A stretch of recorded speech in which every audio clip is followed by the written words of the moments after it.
Ladies and gentlemen, we're here. I'm part of the Kliq, isn't everybody? Yes! Yes! Yes! I got an idea, yeah. Beat up John Cena!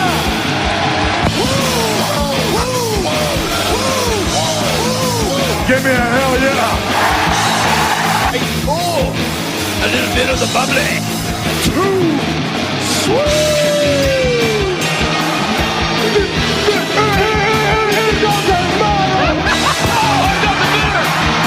This is where the power lies!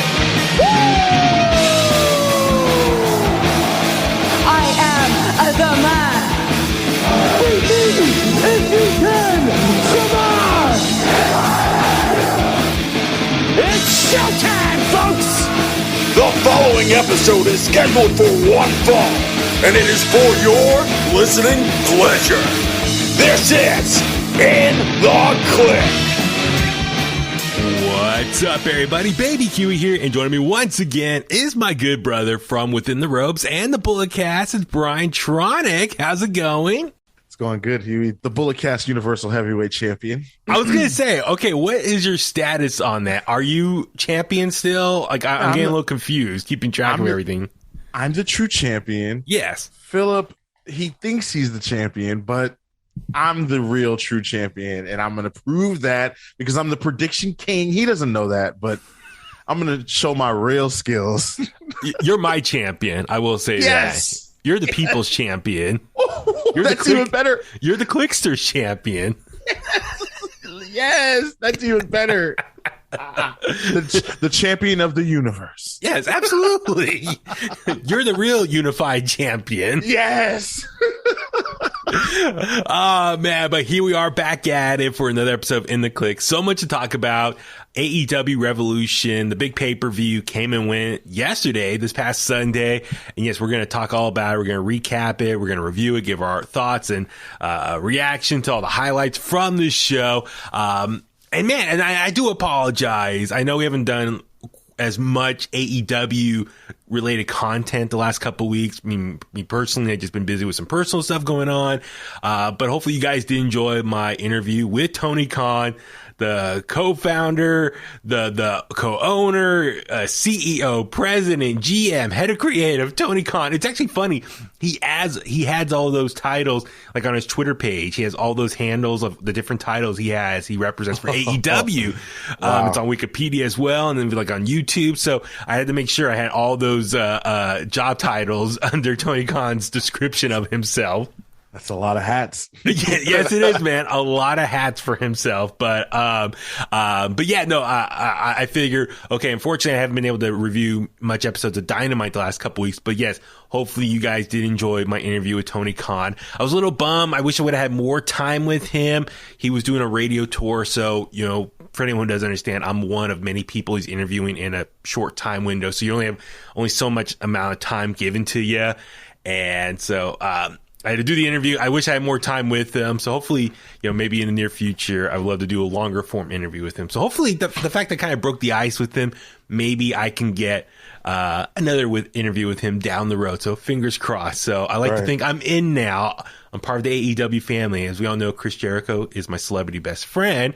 Now I know Tony Khan, you know, maybe, you know, Cody Rhodes. I know he's not with AEW right now, but Cody Rhodes loves me. You know, that's the thing. I was looking at my track record, and I've interviewed quite a bit of names from AEW over the last couple years. So I like to think I'm due for a sit down in person with Tony Khan. So that's my next goal for 2022.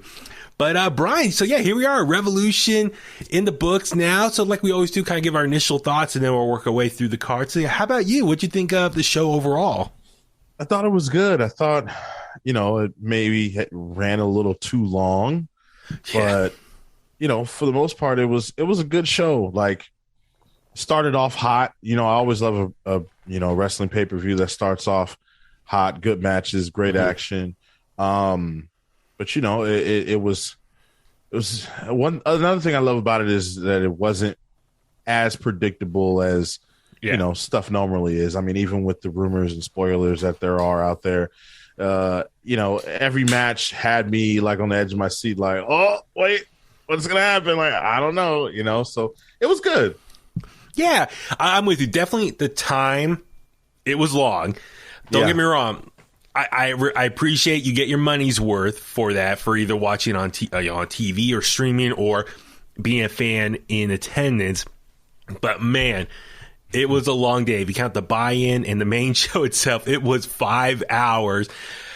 And this is me coming off the heels of just seeing The Batman earlier this week, last week. And that's a 3-hour movie. Don't get me wrong. I love Batman, but 3 hours is 3 hours. It was a long movie. I love the movie. It was great. I recommend everyone go see it. But still, it was 3 hours. And by the end, I was like, come on, let's wrap this up. I'm getting tired. But with that being said, yes, I felt Revolution for I think it was 12 matches. The pacing was pretty good, going one match after another. Pretty good pacing. One or two matches were a little bit, I would say, duds, and we'll get into that. But overall, every match was spectacular, very fast, upbeat pacing. But I could definitely tell just watching, like, by the end, the fans were just tired. Even for the main event, they just were tired, burnt out. So, I don't know, moving forward, I don't know if it's because, since they do quarterly pay-per-views, maybe they feel like we got to create like a super show as far as, okay, we do a big pay-per-view every 2 to 3 months. We got to give the fans what they want and give like a super show of like 4-hour main show plus a buy-in, get plenty of matches. So I kind of hope maybe moving forward, maybe as a recommendation, if they're going to do the buy-in, maybe the main show should just be 3 hours and maybe cut it down to like, 8-9 matches. Yeah. Because at that 2.5 hour mark, I was like, oh man, like this thing's been going. But then I looked and I was like, oh, it's only been 2.5 hours. And there's like 4 or 5 matches left.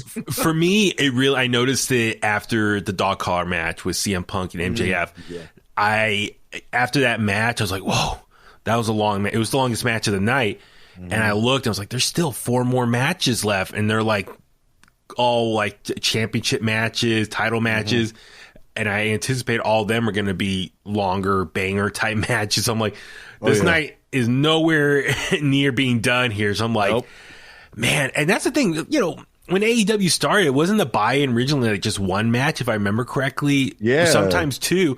Now it's 3 matches on the buy-in. So you're getting 3 matches on top of the main show. So it's a lot to keep track of, man. So no, I'm with you. I was getting a little burnt out, and I got my times mixed up. I don't know about you. I was like, it was like 7 o'clock, and I was like, oh, there should only be like an hour left. And I realized, no, there's still 2 more hours because the main show started at 5, the buy-in started at 4, and this was going to 9 o'clock our time. Imagine if you're on the East Coast. It goes on till midnight out there. So, that's tough. Listen, WWE, they started doing things at 4 o'clock during the pandemic, which I was really happy for. Starting at 4 o'clock, a 3-hour show done by 7 our time. Boom. Yeah. I love it. But they went back to 5 o'clock, right?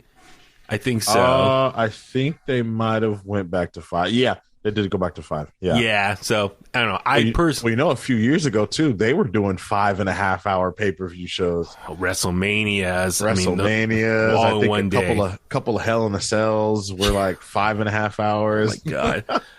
Like, listen, I love wrestling, but there's only so much I can mentally process and take in. And it's like, okay, diminished return here. Like, come on. I mean, TakeOver's perfect. 5 matches, 2.5 hours, but action-packed. So, maybe there's a compromise there for AEW. Like, okay, do the buy-in, but if you're going to have 3 matches, then the main show should only be 3 hours and maybe like 8-9 matches there. I don't know. But I'll talk to Tony Khan. He's my new friend now. So of course, yes. I'll spread the word. So, but no, I'm with you. I thought overall fun show. I mean, in their 3 plus years existence of AEW, you can argue on paper, this is probably the most stacked pay-per-view as far as names, the matchups here, the number of matches just overall. So I I was like going into this, I was really excited. I was like, this is a stacked card. It's gonna be, it's like there's not a lot of like downtime. Every match is like must see TV here. Now, granted, it now looking back on it, it's not as like up there with like All Out. Because All Out, how can you top that? CM Punk's big return, Bryan Danielson's surprise return, Adam Cole's surprise debut. Like, All Out is probably still their best all-time pay-per-view. Yeah. Overall, I agree with that. And listen, this pay-per-view had all types of wrestlers like, Danielson, Adam Cole, Sting, Keith Lee, up-and-comers like Wardlow and Hook even, Jade Cargill. Like, it had a great mixture of, veterans and, people who've had their first big pay-per-view matches. So, yeah, no, I'm with you as far as it's a great variety as far as where they're currently at as a company, as far as the established stars, the upcoming stars, the new signees. They had some surprises too, which we'll get into in a second. But yeah, no, so let's go ahead and just jump right into this. So the buy-in show, 3 matches here. We'll power through these. And listen, I'm not going to, give you play-by-play of every match here. We'll just give our initial thoughts, go over the finish, and then move on to the next one because we have a lot of segments to get through here. So opening match of the buy-in was Kris Statlander versus Layla Hirsch. A feud that I've actually been trying to enjoy for the most part. I'm just glad to see that other storylines are developing in the women's division that not surrounded a title. You know what I'm saying? Like, this is definitely like a mid-card feud in the women's division. Because I think for the longest time, the women's division, when the women's division as a whole is starting to get bigger, the roster's getting bigger, they've been signing more people and whatnot. But for the most part, their only major feuds on TV were just surrounding the champion and who their opponent was. Everyone else was just kind of wait and see until their next opportunity to maybe get a title shot. But I like now between the women's championship, the TBS championship, and now this feud, which is kind of like another storyline that's been developing in the women's division. So it just shows like, hey, in the women's division, give them some screen time, let them have a match. And it's okay that no title is involved. It's just an old school traditional wrestling match here. I don't know. How'd you think about this whole feud kind of come about in the last couple of weeks? Yeah, it's been good. The match itself was pretty good. Also, I thought Layla Hirsch had gotten injured in the match because it's, more towards like midway towards the end. It seemed like her and Statlander were going a little slow, like not really, the communication just seemed off a little bit, but for the most part, it was good. I was shocked at the outcome. I thought Statlander had that match in her bag, but they went with Layla Hirsch. So, and the other thing I was going to ask you is like, okay, I know we haven't had a chance to review much Dynamite and Rampage the last couple weeks, but the build up to this, theoretically, Statlander is the baby face, Hirsch is the heel, but a lot of people were being critical of what happened going into this. As far as Statlander took a big shot at Hirsch, saying she was she was an orphan, right? Or she was an orphan, and said like your parents didn't want you. Yeah, and a lot of people are like, "Whoa, you're the baby face," but that's very much a heel comment right there. So a lot of people are like, damn, Kris Statlander, like you're taking a really low blow to Hirsch and her personal life. I don't know, how'd you think about like the back and forth, especially that tactic? I think at that point it took a turn. I mean, a lot of people already like Layla Hirsch already as just as it is, and so I think that comment might have lost her some fans, and it might have lost her the momentum. Who knows? I'd say that she better be careful. The best friends are going to kick her out of the group. You're too much of a meanie. Quit being so mean to people. It's not their fault that their family life is not perfect. Yeah. Don't take that and don't use that against them. Definitely something that I would expect someone like Jade Cargill to say to Layla Hirsch or something. Yeah.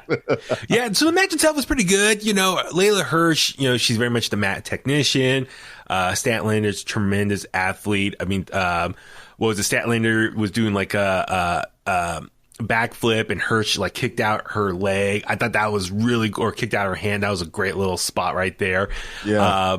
But for the finish itself, we saw Hirsch pull out like the metal turnbuckle, like the, what do you call it? Like the little big old screw from out underneath the ring, and hit Kris Statlander in the head. The ref wasn't looking.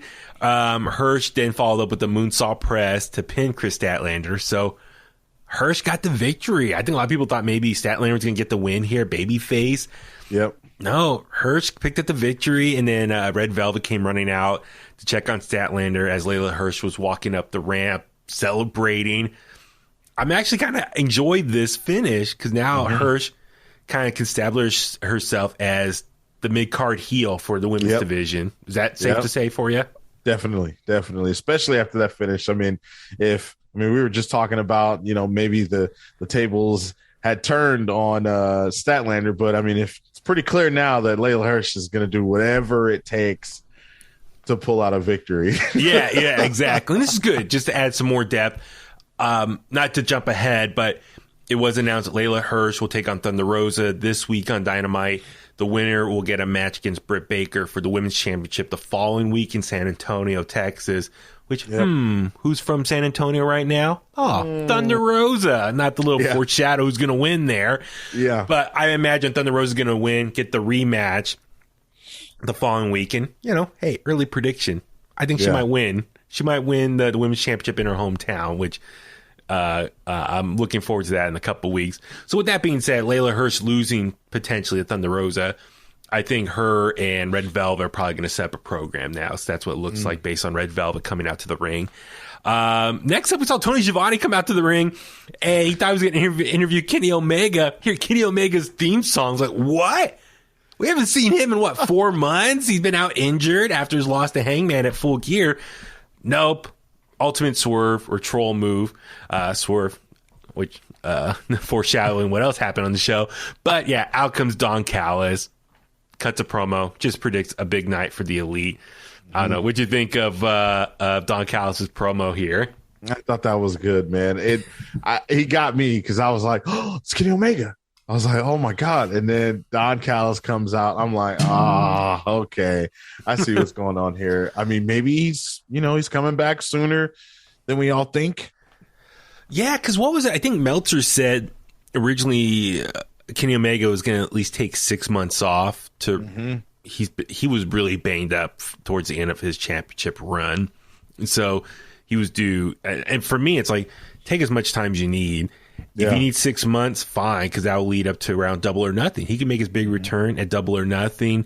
Yep. And I imagine what's going to happen is Kenny Omega will align with the Young Bucks and have like a little Elite Civil War, kind of like similar with the Bullet Club Civil War a few years ago, taking on Adam Cole and Red Dragon. So I think that's what's going to happen. And Tony Khan said on his media call the other day, more or less, he wants to bring the trios title in, but he wants to wait till Kenny Omega's back. So I think that's kind of foreshadowing. Yeah, that's going to be the storyline. Probably Young Bucks, Kenny are probably going to be the first trios champion. So keep an eye out for that. But yeah, Don Callis just I don't know. He did that trope in pro wrestling, saying, blaming the fans. It's you people. You're the reason Kenny Omega's hurt, because he was working his ass off for you. I was like, come on, think of something different. Come on. But all right, match number 2, Hook taking on QT Marshall. Listen, I've been vocal in the past. I don't think QT Marshall should be on my TV ever again. At this point, he is just enhancement talent. He's a veteran pro wrestler. He can go out there and just help put people over, which ultimately, that's what he did in this match. He just put Hook over. But I have no desire to watch QT Marshall. I think he peaked with that Cody Rhodes storyline. Even then, I was critical. I was like, I didn't care about that whole feud. I think a lot of people didn't care. But short matching was about 5 minutes. Hook dominated. I don't know. How about you? What you think of this one? I thought it was okay. I think Hook got a little bit... I don't want to say exposed. I feel like, now that I think about it, I feel like that's a harsh way to describe it. But more so, like, I think watching this match, it just reminds you of, okay, Hook is still new. The selling was good, but it wasn't like great. His offense is phenomenal though. Like for someone who, who's still new like him, there's a handful of talent, I think, all across all brands out here that, they're so fresh and new, but they're really good in the ring, and Hook's one of them. QT Marshall, he reminds me of one of those WCW wrestlers that just come out and they fight Goldberg. Yeah, yes. I know that reference. I watched Monday Nitro live when it happened. I lived during the Monday Night Wars. I know exactly. I watched all 200 something of Goldberg's wins. I wonder if one Microphone Messiah has ever done that. Oh, he says he did, but come on, we know he was barely alive. I think QT Marshall was perfect for this situation though, like you said, putting over the new, young talent. So he did well in doing that. And it was cool for Taz. He was on commentary, so yeah, the call is his son's match. He just seemed very happy and excited. I'm sure he's very, very proud papa moment for him again.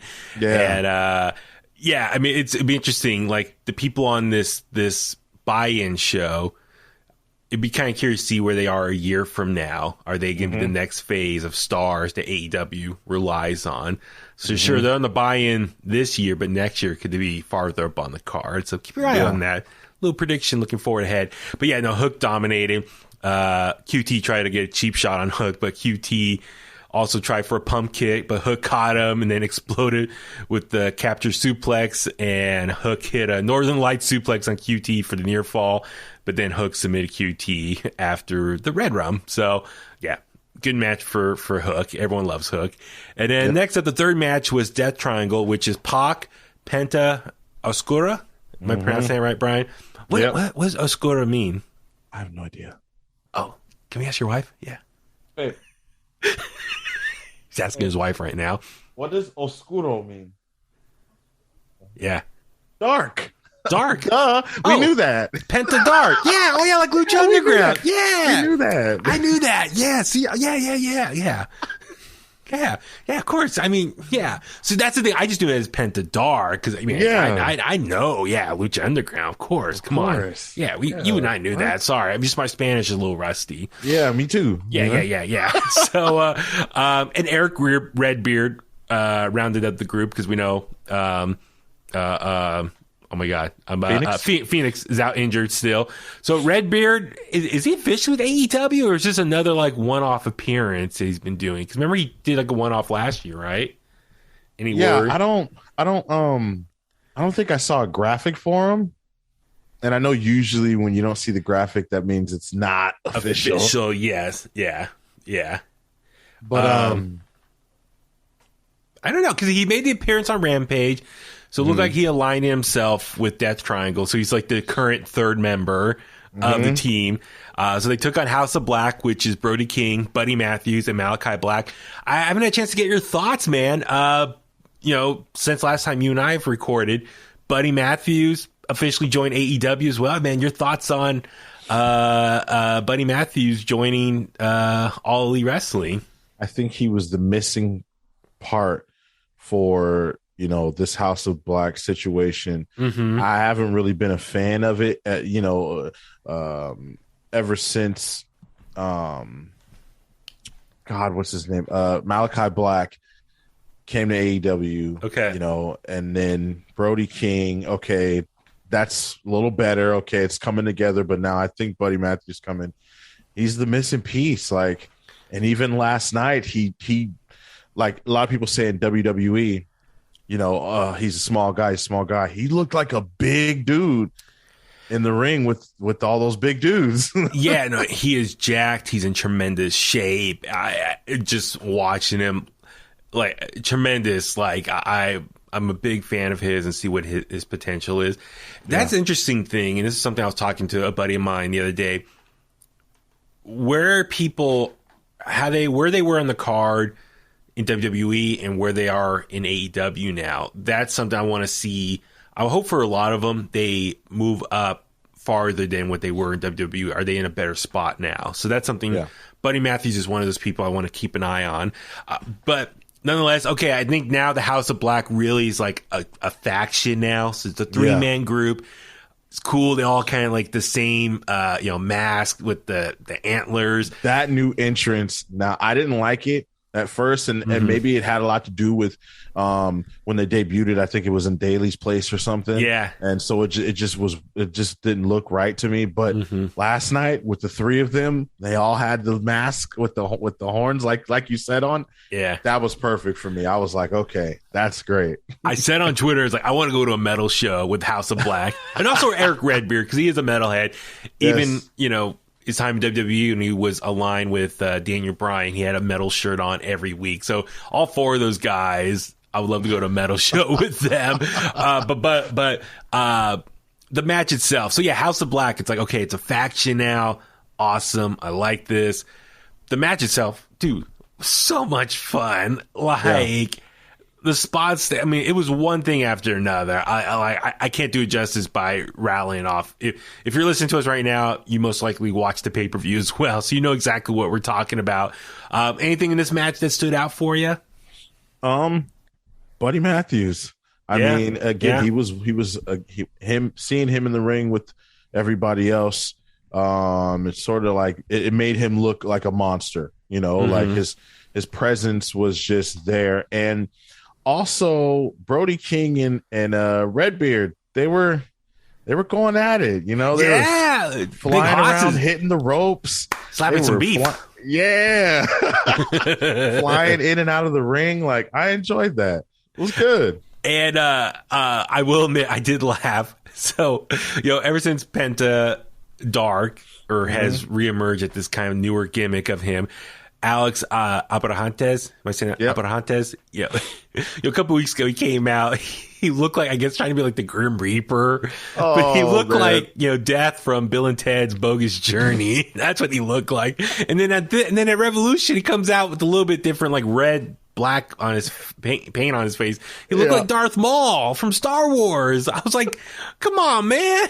Like, he just looks kind of goofy. I get it. He's trying to match Penta Dark, the like dark side of him and like evil, but it just looks kind of. I think he would have been just fine the way he was. Yeah, let Penta have all the shine as this darker version of himself. But so Penta Oscura was looking for Made in Japan on the apron, but Malachi Black fought out of it. And then Penta landed the Fear Factor on the apron and tried to pin Black, but Black wasn't the legal man. And then Black and Matthews surrounded Redbeard, and then Black wrecked Redbeard with a roundhouse kick. And then Redbeard struggled to his feet and attempted to chokeslam Black, but Black sprayed the mist. That was cool. But that was a little awkward right before. They were all kind of standing around for a bit. I don't know if you noticed that. They were all just kind of standing there, and I was like, what's going on? Are they like, was the ref look like he was trying to tell them what to do next? A little awkward right there. But yeah, so Redbeard got, spit in the face with the miss, and then Brody Lee smashed Redbeard with the pile driver, and then Malachi Black pinned Redbeard. So House of Black picked up the victory, which is good. They needed the victory to really solidify themselves as a faction now.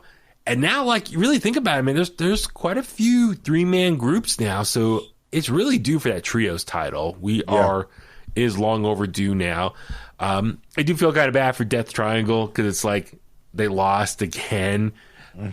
But I don't know. It's. I mean, that's the thing. It's like it's tough with wrestling. Everyone's like, oh, when someone loses, they're getting buried. Well, that's the thing. Not everyone can win. Some people have to lose in order for someone else to win. It is what it is. Like, it's pro wrestling. You're not going to win every single match. So, all right. So let's jump into the main show. Chris Jericho versus Eddie Kingston kicked things off here. I was a little surprised. And if I had to restructure the list, I would have them towards the end, which I'll get into later on. And it's because of blood. There was so much blood on this show. And I thought the two bloodiest matches were a little too close with each other.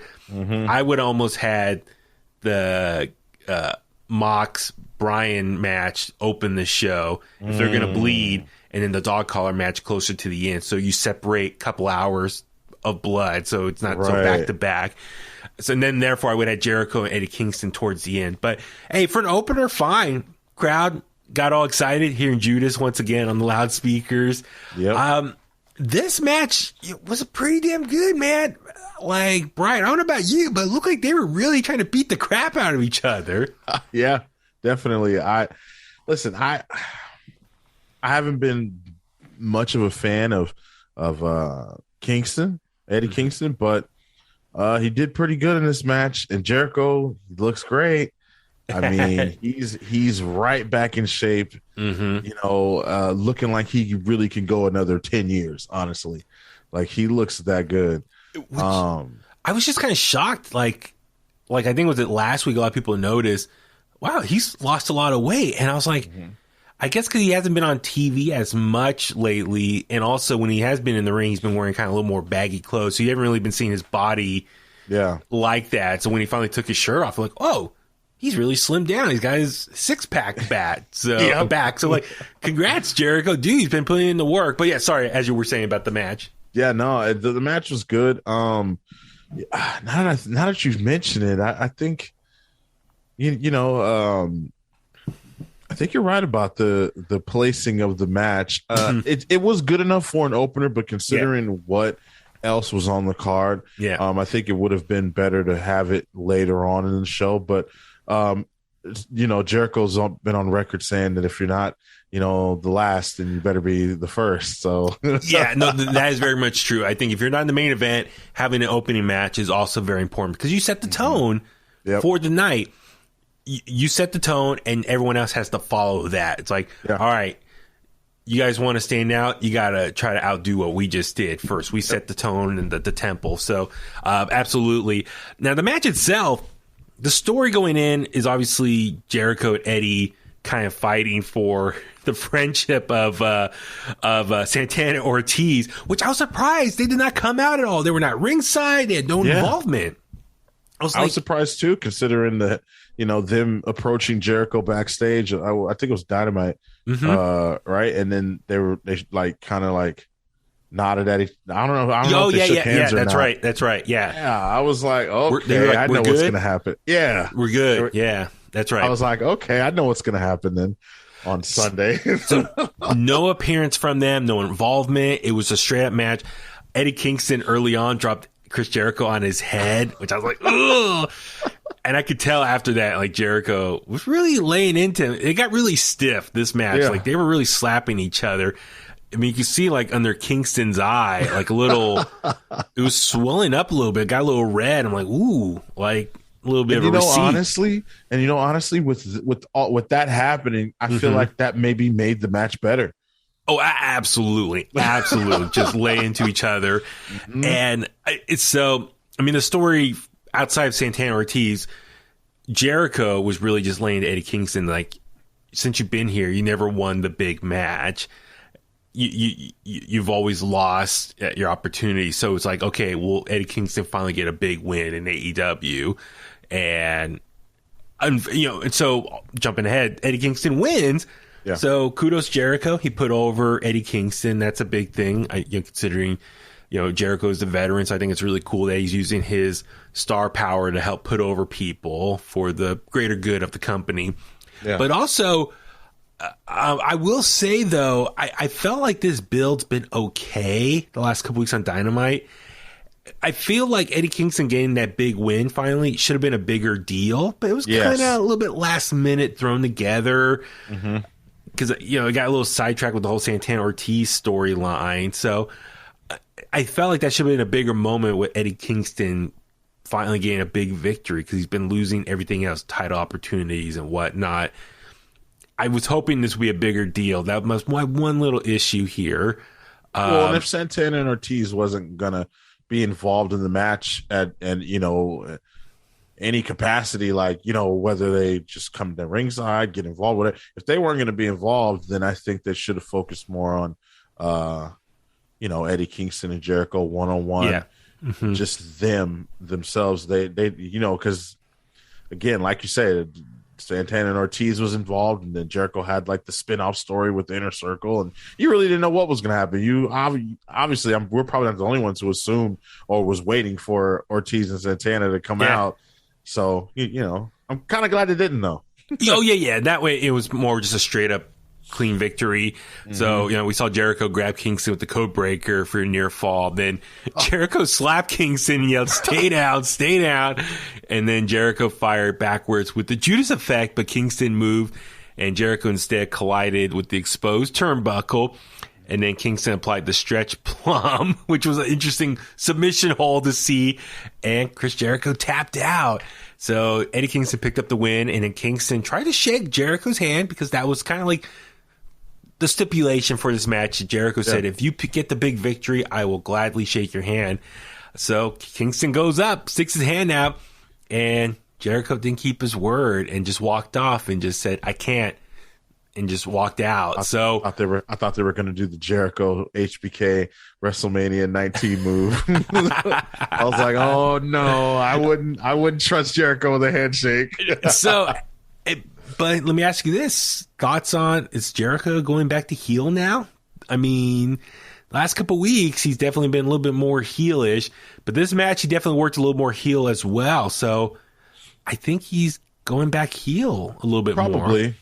If he's going to roll solo, I think heel is probably the best thing for him. And I think it's safe to say, like, Inner Circle is kind of dissolved. It's not like they officially broke up, but you can tell Santana Ortiz are pissed. Like, they want to go for gold. They want to be more successful. They kind of felt they've been held back by Jericho. Sammy Guevara is long on his own right now as TNT champion, and Hager, we don't know where he's at. So I think it's like an unspoken word. I think Inner Circle's kind of done for right now. But with that being said, Jericho is heel. I don't know, did him and Eddie have a rematch at some point? They don't really do a lot of rematches at the pay-per-views. Right. So I'm kind of curious where they go next for Kingston and Jericho. My early prediction is maybe Jericho should be the next opponent for Hangman at Double or Nothing. And it'll be, 3 years later since their last match when Jericho won the title for the first time, first ever AEW champion. Right. So that could be something to think about. So keep an eye out. So we'll tap into that more later. Next up was the AEW World Tag Team match. So Jurassic Express defending against Red Dragon and the Young Bucks. Brian, this match was awesome. I don't know how else to say it. Insane. I was really impressed by Jungle Boy. Yeah. I've been impressed by him. When they won the titles, I was like, whoa. But, if given the time and the opportunity, and, it's questionable if they're able, in my opinion, if they're able to hold up the division on their own without the Young Bucks, without Red Dragon. But Luchasaurus and Jungle Boy, they showed me they can go. They can do it. They can hang with the best of them. Yeah, this match now, I don't know about you, but I was just happy to see Red Dragon come back.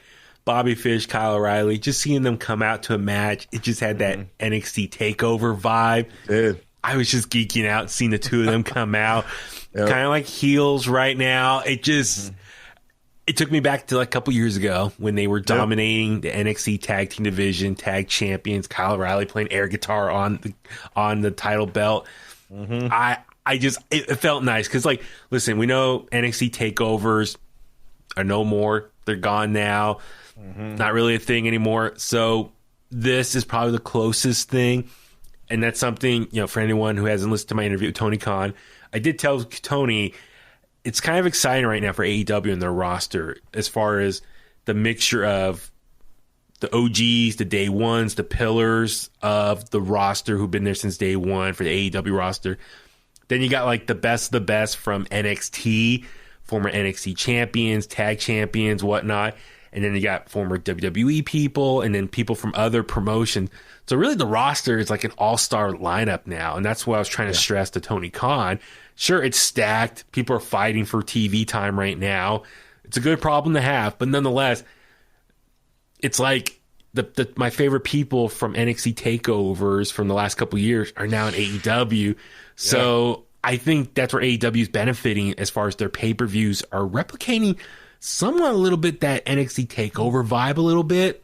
Mm-hmm. So anyway, that's what I'm getting. Seeing Red Dragon come out is like, all right, this is my takeover now. So, and then the Young Bucks, of course, come on, they're one of the best out there of all time. It seems like NXT Black and Gold just moved right back to Wednesdays. Like, it's part of me wants to say, what's that saying? If you can't beat them, join them. Join them. Yep. So listen, we know NXT only beat AEW twice in the whole amount of time that they were going head to head on Wednesday nights. NXT only won twice in the ratings. Yeah. AEW won all the other times.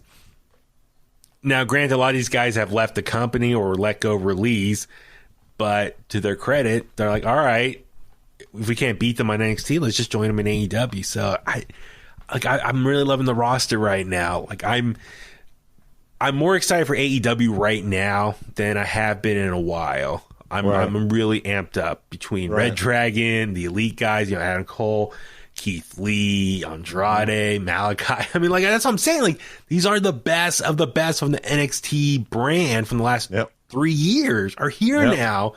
But the match itself, awesome, so much fun. Now, I don't know about you, but did they ever make it clear? Because they kept saying on commentary, the Young Bucks and Red Dragon had an agreement to work together. Mm-hmm. I can't remember if I saw that actually play out on TV, or we're just trying to assume that they had just an agreement of sorts. Yeah, I can't remember either. I mean, I guess I wouldn't. It sounds like something that they would do. Yeah. Right? Oh yeah. It definitely sounds like something they would do. And I wasn't surprised at all to see them kind of, working together in kind of a 4v2 situation. It was interesting too that they didn't make them fully like explode or combust. Like, oh my God, the Bucks and Fish and O'Reilly have just. They've snapped, it's chaos. Yeah. Well, I mean, the thing is, like, okay, on paper, they're trying to say, we're going to work together. So we're going to outnumber Jurassic Express 4-2.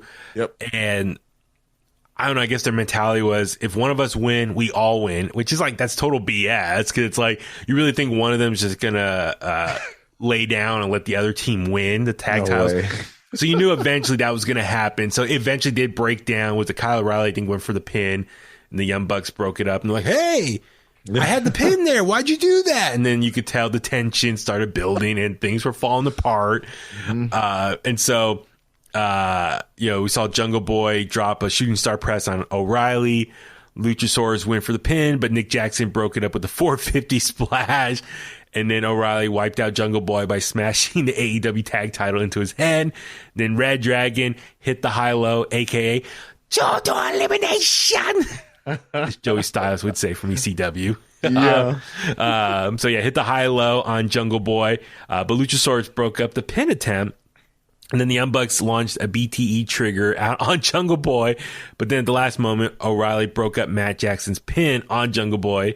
And then Jurassic Express rebounded with the, how do you say, thorac? Jurassic Thorac. Oh, man. Thorac Express, their finisher. Yeah.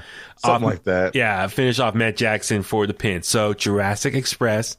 That's a phenomenal finisher, by the way. Yeah. It's I really one of the enjoy best. That. Yeah, so they retained the titles, and which is, I think, the right call, because this gives more tension between Red Dragon and Young Bucks to add what we predict earlier. I think there's going to be an elite civil war where it's like Kenny Omega, Young Bucks versus Adam Cole and Red Dragon. So both of them losing, I think, is an important story beat for that.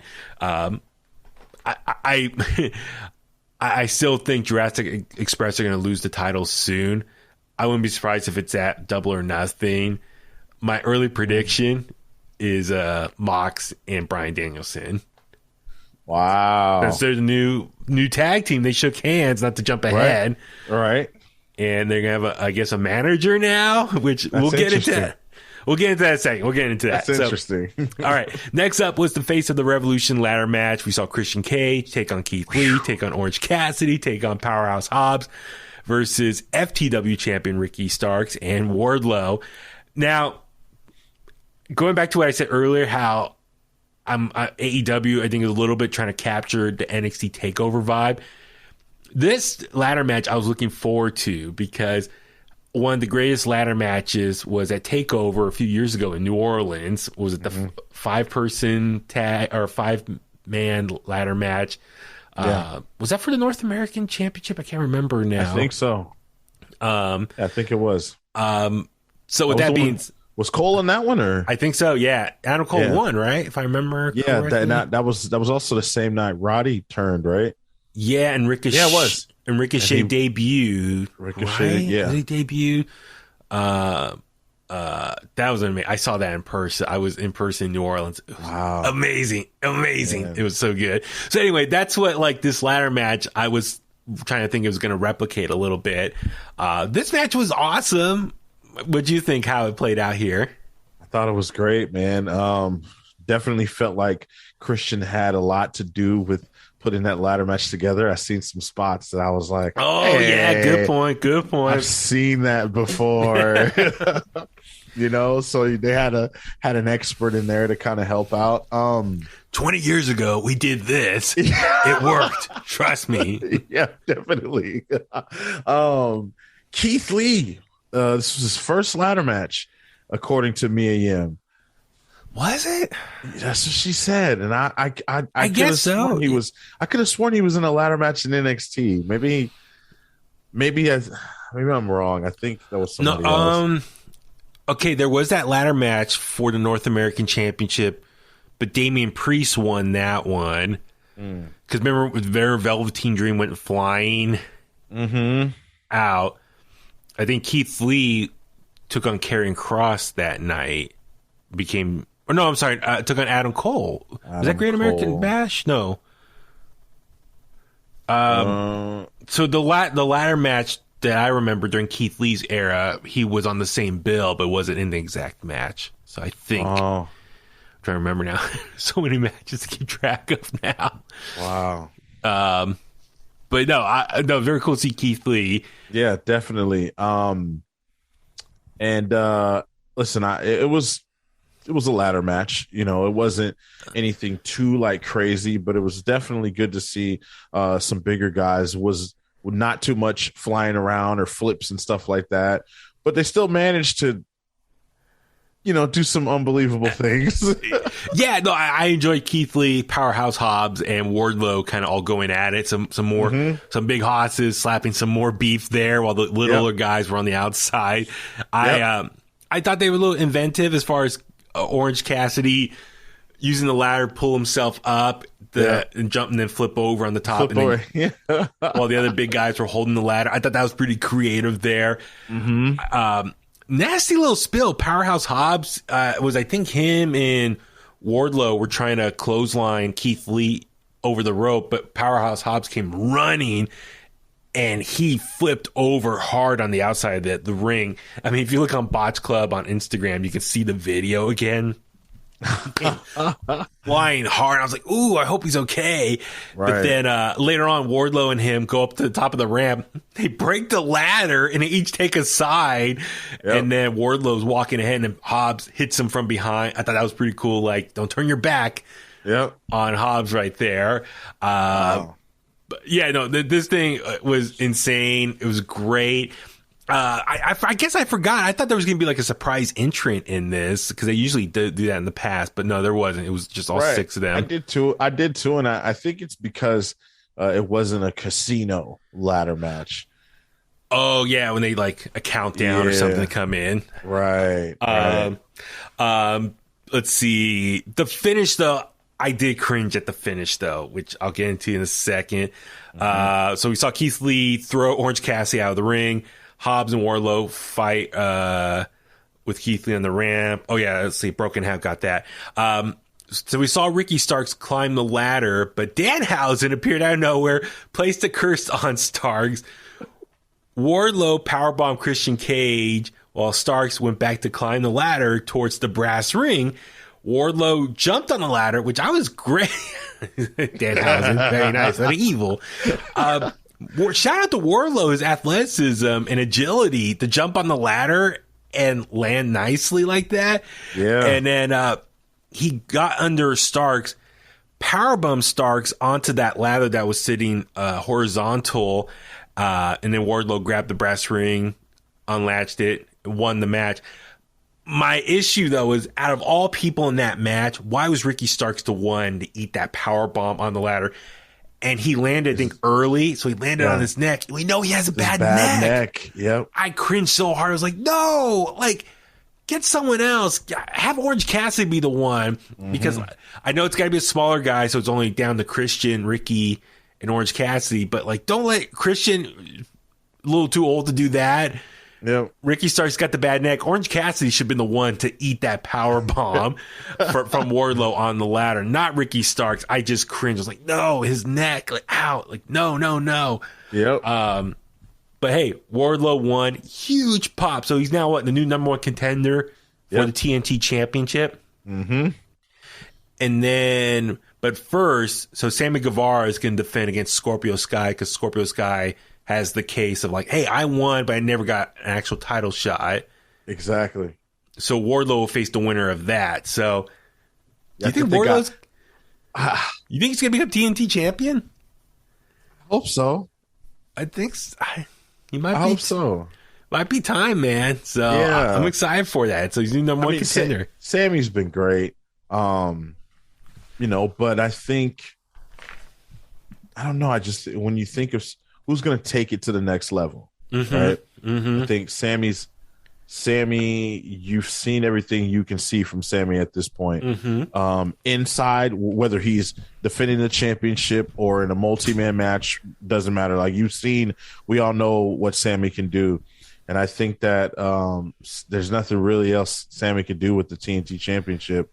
I see him winning it again later on down the line, but as of right now, with how hot Wardlow is, I think it's definitely time. Yeah, no.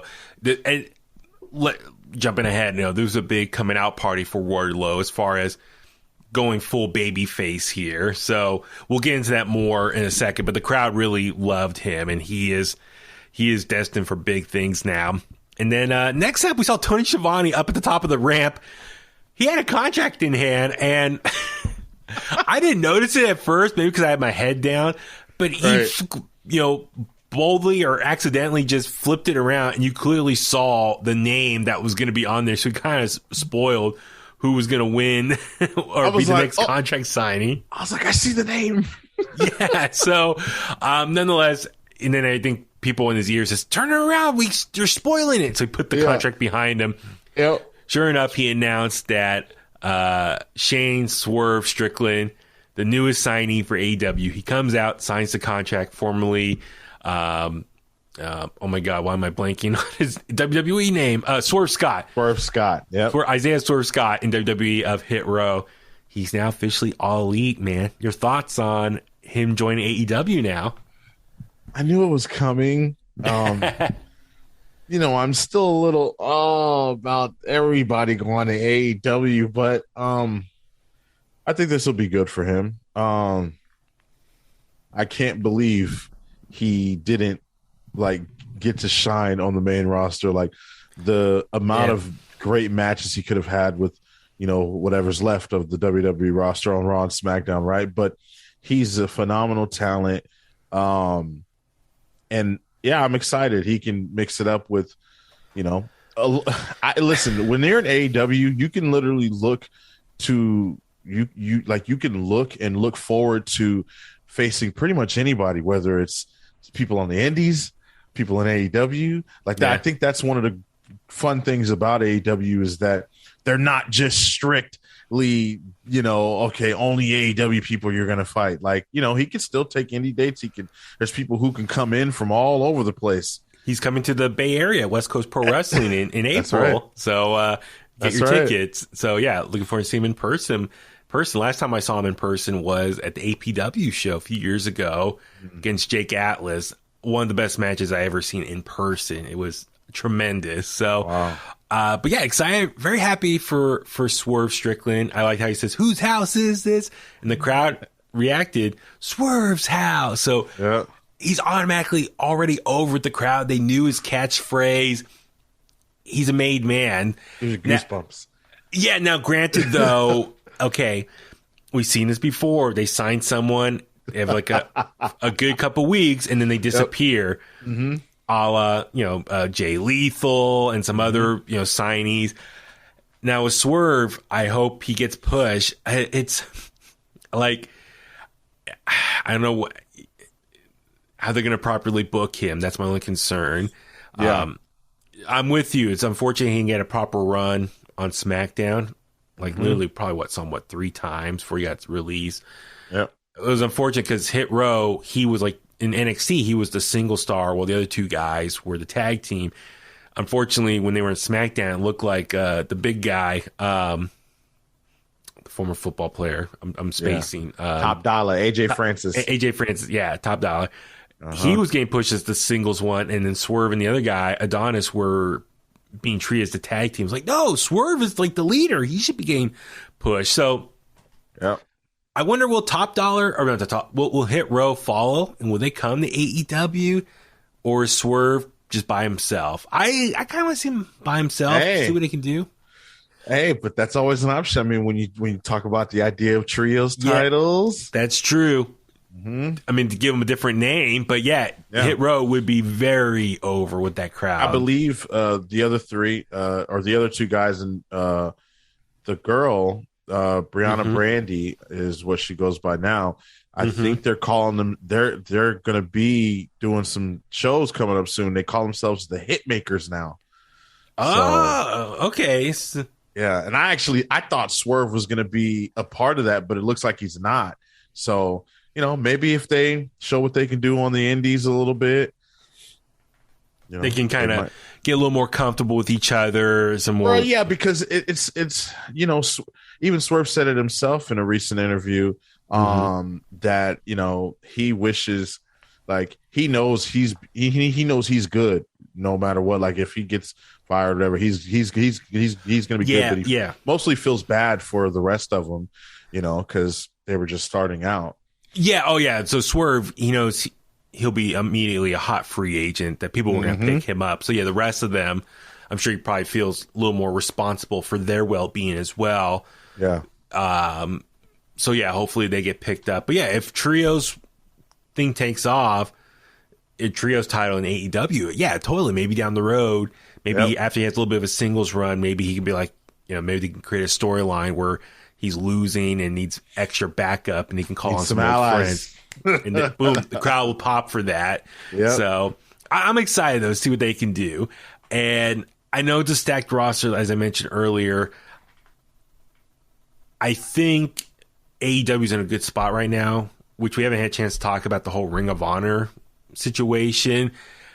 But I think a lot of the unused talent or younger talent that are not getting much TV time, move them all to Ring of Honor and let them get their time to shine there and build up their brand. So while I was like a little worried about Swerve signing with AEW, because it's like, where can he find his place?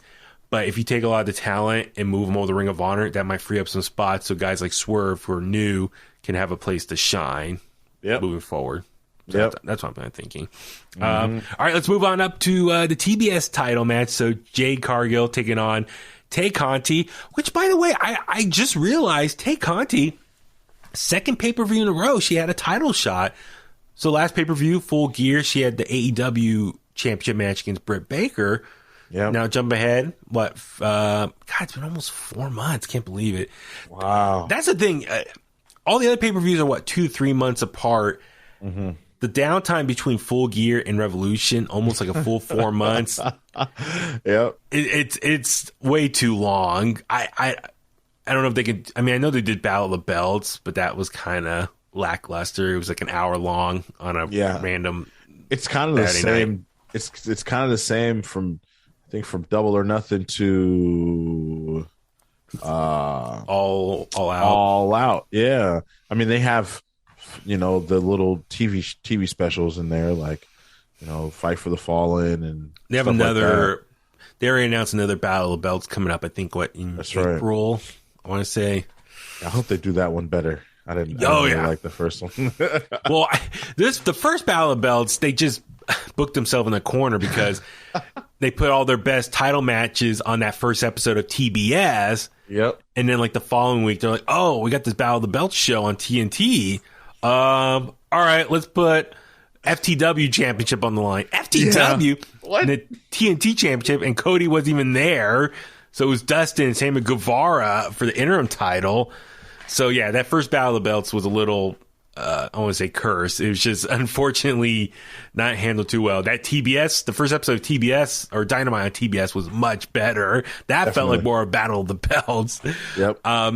This match itself, Jade Cargill comes out dressed like Jade from Mortal Kombat. Yep. Whew. Looking good. Looking very good. Yep. I mean, man, wow. Yep. Amazing. That's all I can say. She looked amazing, Jade Cargill. So comes out to the ring. To start the match after the bell rang, Jade Cargill, I guess a little bit of an interesting strategy, just grabbed Tay Conti and kissed her. I blinked. I missed it. I literally missed it. I blinked. I turned around for like 2 seconds and I turned back and Conti just nails her with like a punch. And I was like, wait, what happened? I go on Twitter and I'm like, oh, man. And of course, on Twitter, everyone's like, "Oh, it should have been me. I wish that was me." I mean, this is coming off the heels of that Lions girl on NXT 2.0 with her finishing pin maneuver, just jumping up in the air and slamming her butt on the person for the pin. Everyone's like, "Oh, pin me. I want the pin." So it's like, come on, wrestling fans. Like, they're all like... Between Lions and her pin and Jade Cargill kissing Tay Conti, all the wrestling fans, "Oh, that should have been me. That should have been me." So it's just funny going on Twitter and seeing people's reaction to moments like that. So with that being said, the match itself, unfortunately, I think this was one of the duds of the night. Yeah. Yeah. It was. Just very sloppy, a lot of botches, just not that smooth. A lot of kicks. A lot of those big pump kicks. Yeah, a lot of those. I mean, Anna Jay ate one and fell on the table on the outside. That looked like it hurt. It looked like she wasn't expecting it almost. Yeah, it was like, oh, here we go. Like an impromptu kick, like, "Oh, you're in my way, let me kick you." No, I'm with you. It's I was watching and I was like Jade Cargill, I guess maybe her go-to move when she can't think of something else. She's like, "You get a pump kick. You get a pump kick." It's like, bam, bam. Yep. So, we saw Jade get Tay with the Eye of the Storm for a 2 count. And then Jade landed a frog splash, which that looked really nice. She did the little Eddie Guerrero style frog splash. She looked great doing that. And then Tay spiked Jade with the pile driver. A lot of pile drivers on this show. Yep. I mean, it's also a joke on Twitter.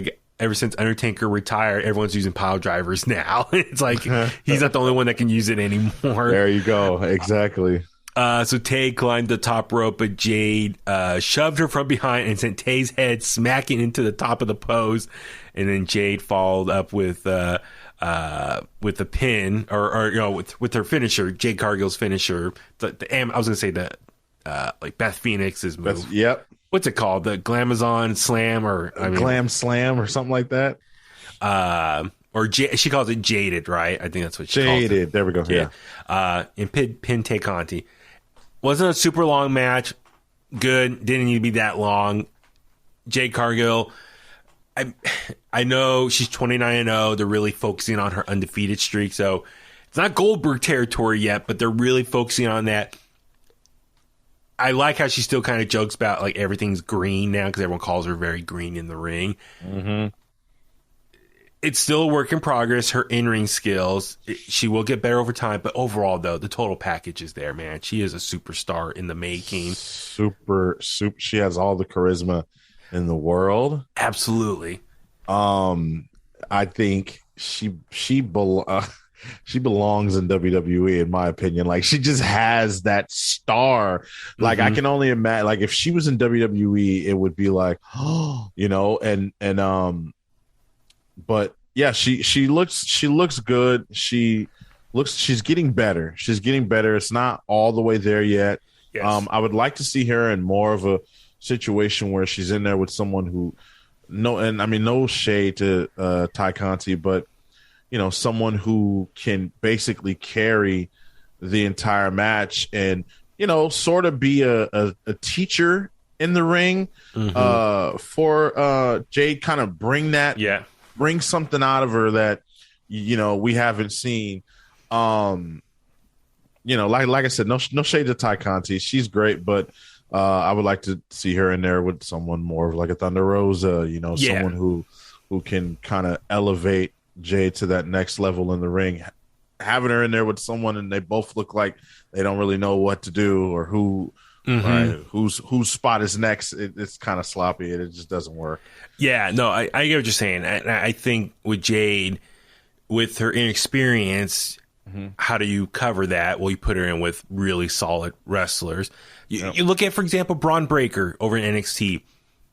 What he's been doing, he's been getting pushed very heavily over the last, 6 months in NXT, but he's put in matches with veterans that can make him look good. Yes. Ciampa, Roderick Strong, even now with Dolph Ziggler and Robert Roode. Yes. So he's working with guys that are going to make him look good in the ring and make him look like $1 million. So with Jade Cargill, same thing. I like what you just said. Like, you know, maybe put her in a match with Thunder Rosa. We did see that actually with the TBS tournament. But nonetheless, if you keep giving her solid opponents that can help kind of carry the match a little bit, and hopefully that experience will rub off on her and just make her overall a better performer. Yeah, the sky's the limit for her. Like, well, and real quick, not to like keep talking, but like, I feel like what they're doing with Jade is sort of like the same method that Eric Bischoff and WCW did with Goldberg, right? They put him in there now, at first they put him in there with guys like Hugh Morris, right? Bill DeMott, and which was Regal. a good thing. Regal. legendary match. Which is legendary. Regal schooled Goldberg that. If you guys, okay, for the younger people out there, do yourself a favor. Go on the network, WWE Network, on Peacock, or just YouTube it. Look up Goldberg versus, I guess it'd be Steven Regal. Steven Regal, yep. Dude, Regal just out-wrestled him. Like, he made him look like a fool. Like, he's like, who is this guy? He just outworked him. Regal is just one of the all-time great mat technicians. So watch that. So anyway, sorry. Definitely. But yeah, seeing him in there with guys like that. But for the majority of, you know, the period, I mean, I know a lot of his winning streak came off house shows, you know, but the numbers were very much manufactured, exaggerated. I remember as a kid, I think like 1 week he was 120, and then like 2 weeks later he was like 140. I was like, what? Like, he jumped like 20 wins in the last 2 weeks? Like, how's he getting all these wins? Right. And so I feel like a lot, most of the time though, he was going up against like local talent or you know, or at least earlier in his career when he was still Bill Goldberg. He was wrestling like these nobodies, and not to say, I mean, a lot of times Jade Cargill, she's not wrestling nobodies, but for the most part, she's wrestling a lot of women who are either come in their enhancement, you know, indie girls, but like they need a legit, like someone like Natalya, for example, like someone who's polished, who can go in there and I'd like to see Jade Cargill train with Natalya and TJ. Ooh, that'd be really cool. I know she's training with Bryan Danielson, but it'd be nice to see her. Yeah. It'd be nice to see her get some training in with TJ and Natalya too. That'd be really neat. Because they've done wonders with, was it Liv Morgan, I believe, and Liv Morgan's now one of the top stars on Raw right now. So I'm excited that Bryan Danielson's helping with Jade. I hope that keeps going, and I just jump around before I forget. I hope maybe Bryan Danielson oversees Ring of Honor now. That's what I'm hopeful for. Man. That's what I'm hopeful for. We'll get into that in a little bit. Let's see. Next up, what's the dog collar match? CM Punk taking on MJF.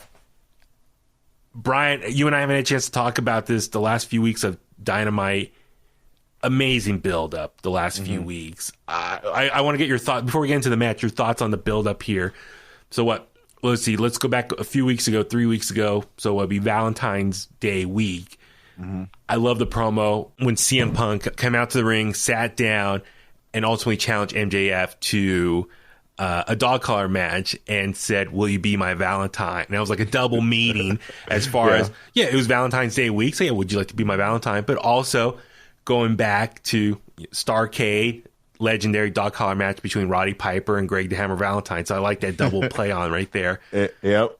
And then the following week, MJF had that amazing promo talking about his actual real life and getting bullied.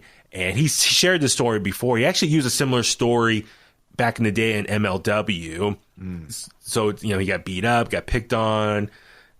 For years later, he got into shape, kicked the crap out of the bully that bullied him, and trying to follow his love for wrestling, quit, didn't give up. He saw a photo of CM Punk and Daniel Bryan, Daniel Bryan on the Wrestling Classics Instagram page, inspired him to keep going. These are all real life events, and like people have documented, took screenshots of all this, so you can see online. And then MJF was really bummed that CM Punk said that was just another day for you when they did the meet and greet when he was a little kid, or MJF's a little kid. Yeah. And, CM Punk came out and was like, "Is this true?" Like, he felt guilty about MJF's storyline. So MJF really got CM Punk emotionally. And then last week on the Go Home show, MJF showed his true colors, kicked the crap out of him, bled, had him bleed, wiped the blood on his shirt. And recited his CM Punk's legendary promo from Ring of Honor, back on him, the devil, blah, blah, blah. I'm just saying from last week. So, I want to get your thoughts. The last 3 weeks, the build up to this match here. What'd you think of the feud leading up to this? I thought it was good, man. It really made me kind of fall in love with the MJF character. Just when I think, it's not that big of a deal. Like, okay, MJF. Just when I start to think that, he surprises me over and over again with his ability to just make you, like, you might be sitting back watching TV, right? But then you kind of put your elbows on your knees and you're like, okay, wait, what's going on here?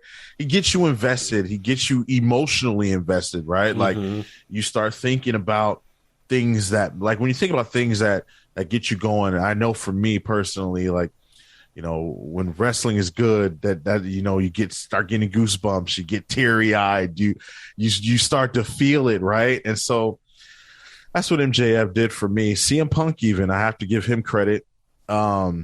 He's been doing some good stuff, cutting some good promos as well. And it's like, okay, at this point, CM Punk, he's just now starting to heat up.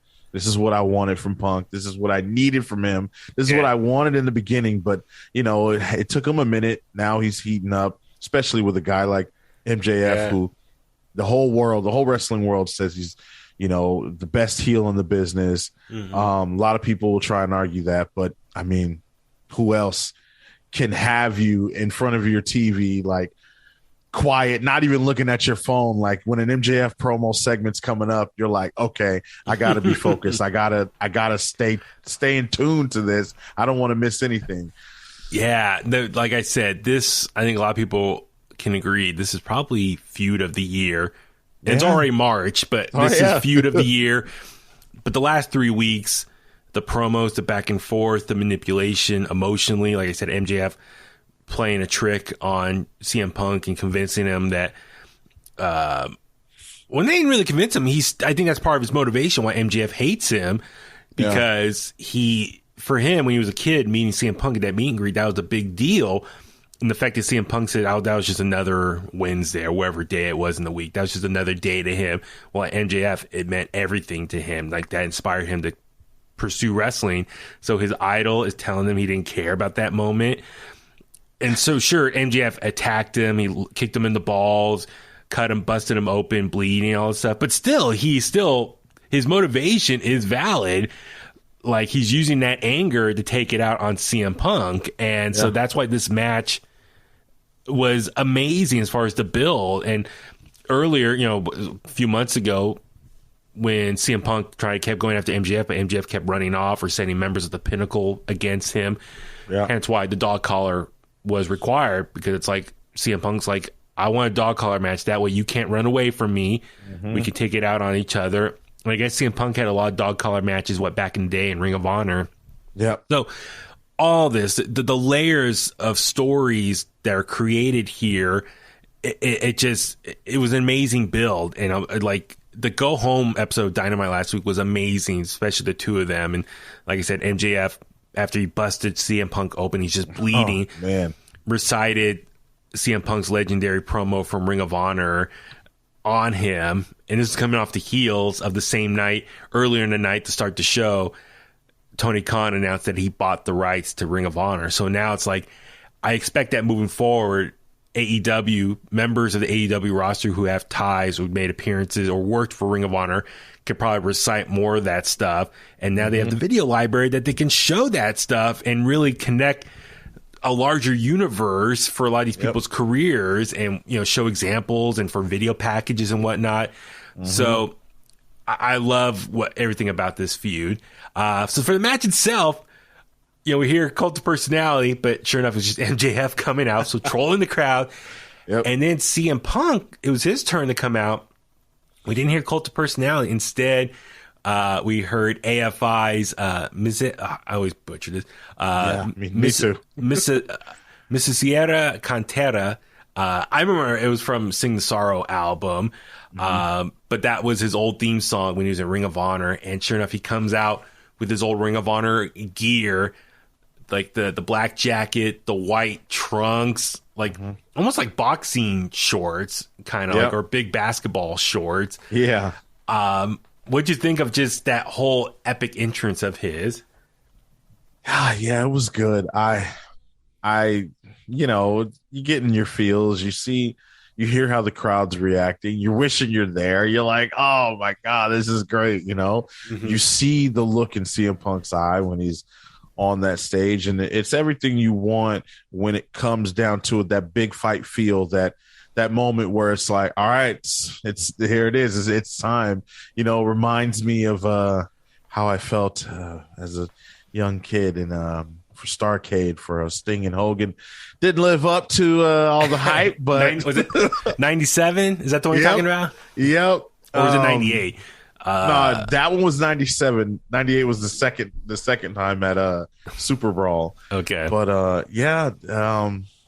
but this one didn't disappoint. But yeah, the CM Punk entrance, it was great. I kind of had a feeling after MJF had played a little bit of Cult of Personality, and then it cut and went to his music. I was like, all right, yeah, there's no way CM Punk's coming out to that theme. He's got to come out to something else. And sure enough. Yeah, I popped because I grew up loving AFI. So when I heard the song, I was like, oh yeah, AFI, hell yeah. But I don't know if I might have knew this back in the day. I forgot.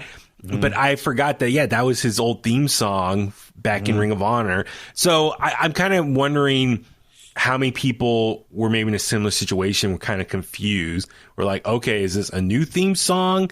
Right. Or how many people actually knew that he just brought back for like one night only his old theme song? Right. So I'm kind of curious. And this was kind of like a debate I saw online on Twitter. A lot of people were like, a lot of people were hoping he would just come out to Cult of Personality, but then some other people were like, well, no, it was very cool. So it's kind of paying homage to like the longtime Ring of Honor fans that have been a fan of his for day one. They get to see him come out to his old ring gear and old theme song like one more time. So it was kind of cool little Easter egg for them. Versus how many people watch him like kind of confused, like, what's going on here? And they had no idea. Because you think about it, that time in CM Punk's career, Ring of Honor was a very smaller company, very much what do you call it? Where it's like it's in a specific area. Ring of Honor is very much like a Northeast promotion, so very location. What's the word? What's the phrase? Territory? Yeah, very much like it's a territory. Yeah. Like, I didn't know much about Ring of Honor growing up because they didn't really get much TV time out here in the West Coast. So it was a very like smaller territory. Mm-hmm. So I didn't see CM Punk in Ring of Honor back in the day. It just wasn't exposed to it. So, so I'm sure for a lot of people, they probably didn't know what was going on. But for the longtime fans, that was probably a great little nod, wink to them, Easter egg. I was kind of related to, you're a fan of the Marvel movies, and you're maybe a fan of some of these characters, and maybe they do like a little special thing in the movie. It's like, oh, that's a little Easter egg. That's something they did in the comics like 20 years ago or 30 years ago. Yep. So they might pull like a little fun reference from the comics and put it on the big screen. So that's how I kind of connected to. So yeah, geographically, yes, I think that's the word I'm trying to think of. Geographically, Ring of Honor was all on the East Coast. I did not grow up watching it. So yeah, I was a little lost seeing this, but I saw online everyone reacting like, oh my God, this is old Ring of Honor. So very much how like I might see something in a Marvel movie and I didn't recognize it. Right. There are thousands of videos on YouTube explaining that for me. So then I sound like an expert afterwards. So sure enough, jump on Twitter after that entrance. Everyone's explaining, oh my God, that's his old Ring of Honor entrance and music and gear. So I was like, oh, okay. Now I know. All right, back to your regular schedule program. Circulating and the videos. Pictures, comparisons. So I was like, oh, okay, fine. That's cool. I love the entrance. I thought it was great. Yeah. I love AFI. I love that song. So I thought it was very cool. And just very epic with the smoke and the lights were low and just the way he came out, like strutting. It was just epic. I loved it. Now for the match itself, dude, another big blood match here. Yep. What'd you think of it? I thought it happened too early, but earlier when I was on the Bullet Cast with Philip and Brandon, Brandon had mentioned that, or no, maybe it was Phil that I think it was Phil that mentioned that it wasn't too early considering that, Punk was busted open, just on Dynamite. So, that wound is still fresh. So, obviously if you get hit there in the beginning of the match, you're going to start bleeding. So I was like, oh, okay. All right, Mr. Expert.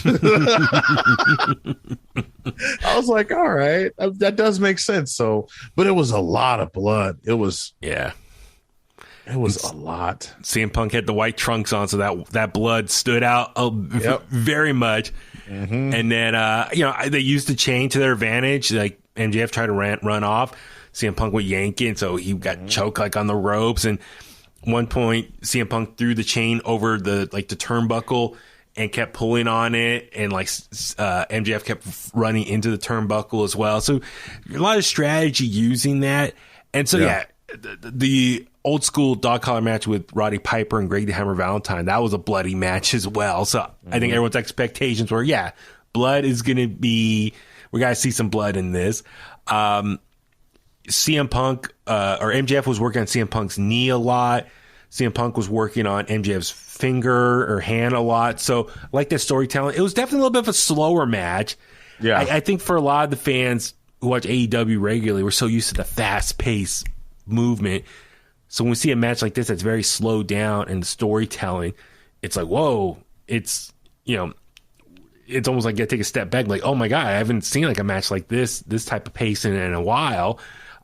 It was long. It was definitely a longer match. So, but jumping to the end. So, let's see, we saw, CM Punk connect with a high roundhouse kick on MJF.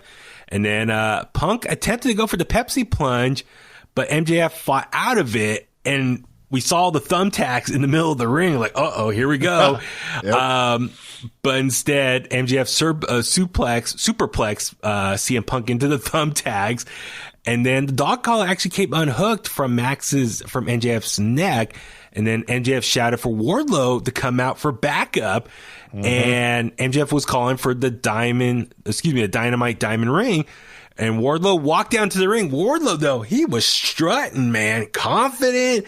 He was looking good in his suit, all cleaned up after his match earlier in the night. Gets down to the ring and can't find the ring. He's like looking all over. He's like, I don't know where it is. And he just kind of smirked when he couldn't find it. CM Punk pulled on the chain and MJF went flying, landed on the thumbtacks. And then sure enough, Wardlow pulled out the Dynamite Diamond Ring, left it out right there on the ring for CM Punk to grab it. Wardlow just walked off. The crowd popped huge for that moment. Wardlow finally looks like turning on MJF, and CM Punk hit the GTS on MJF right into the thumbtacks, and then hit MJF with the ring, pinned MJF. CM Punk wins. And I did laugh when Tony Schiavone said, "Can we say that Wardlow gave a ringing endorsement of this match?" Since he gave the ring to CM Punk. Yeah. So how'd you think of that finish, man? Wardlow officially turning his back on MJF, put the ring down, gave it to CM Punk, and was able to use the ring on MJF. I felt like it was too early, too soon. Really? Please explain. Yeah. So I know that this has been going on for a while, and nowadays with wrestling, the attention spans, everyone wants the payoff. They want the big payoff. They want the big moment to come up. Like, okay, we want it now. We want it now. And I know, but I really would have enjoyed, especially considering what happened earlier in the night with Wardlow kind of, winning the ladder match and getting that opportunity now to challenge for the TNT Championship. It just would have been a great swerve, I think, in that moment to the crowd, for Wardlow to come out and not even having to wait for MJF to call for him, but Wardlow to come out. Everyone's expecting Wardlow to finally turn on MJF, but he doubles down and he chooses MJF. Like, nope, I'm choosing MJF. I choose to stay with MJF. Strength in numbers. We're stronger together. This is my guy. I work for him type deal. Give MJF that big win to shoot him right into the championship picture. And then you have Wardlow go on to win the TNT Championship, and maybe, I don't know, maybe another 6 months, maybe a year. I don't know. I don't know if it could have went that long, but then you have Wardlow kind of get tired of, all right, listen, I've been dealing with this for a long time now. Yeah. And now I'm really tired of it. MJF somehow costs Wardlow to lose the TNT Championship, and then everything starts to fall apart from there. And then you get the big Wardlow MJF AEW World Title match. Yeah, I'm with you. I was a little surprised they pulled the trigger here. They pulled the trigger and had Wardlow turn on MJF. I was kind of wondering they will hold off on that. Now, granted, I know it's a very fine line of like stretching it out and getting your maximized time for the effect for the turn, the crowd will pop, or all right, you did it way too late. We're already over this storyline. Yeah. I kind of thought Wardlow would stay in MJF's corner, supporting him all the way up until MJF wins the world title. Mm-hmm. I really think MJF's going to be the one to dethrone Hangman Adam Page. So I kind of thought, now granted, great feel-good moment. CM Punk wins here. We all wanted to see him kick MJF's ass. Yeah. Great. We saw MJF get his ass beat. Great moment, feel-good moment for the crowd to go home. But long-term, I was kind of wondering MJF would win. Therefore, he can say, I'm the new number one contender. I want the title shot against Hangman. And he could be the one to beat him. And you can argue Wardlow should be the one to help him win the title. Mm-hmm. Or MJF tells him, you work for me. You better make sure I win the title tonight. Yeah. Wins the title. And then MJF could be like just this super heel a-hole with the title. Wardlow behind him. He's got his heavy to protect him, protect the title reign.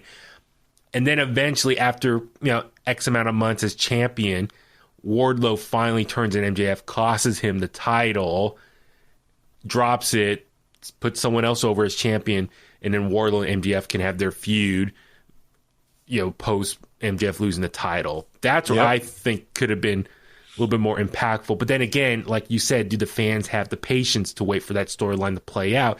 Or maybe can the storyline last that long?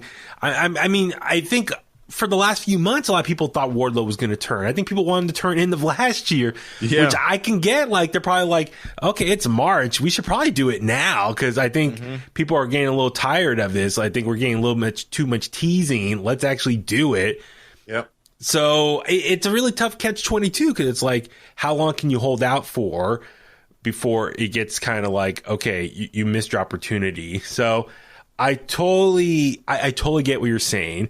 That's what I was kind of envisioning. But nonetheless, it was still a great moment for Wardlow. Now, how this plays out on Dynamite moving forward, MJF, that's yet to be seen. So now, if they could find a way to stretch it, then I think I'd be okay with it too. Like maybe MJF's frustrated, Wardlow, he gives Wardlow another chance.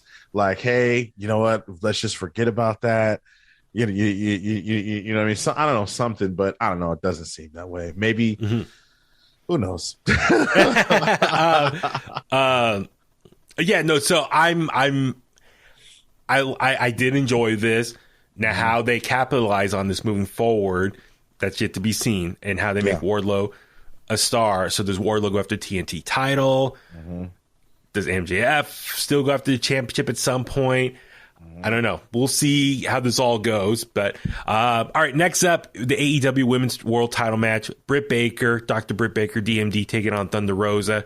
Great match here. The story here is like Britt Baker always needs help to win.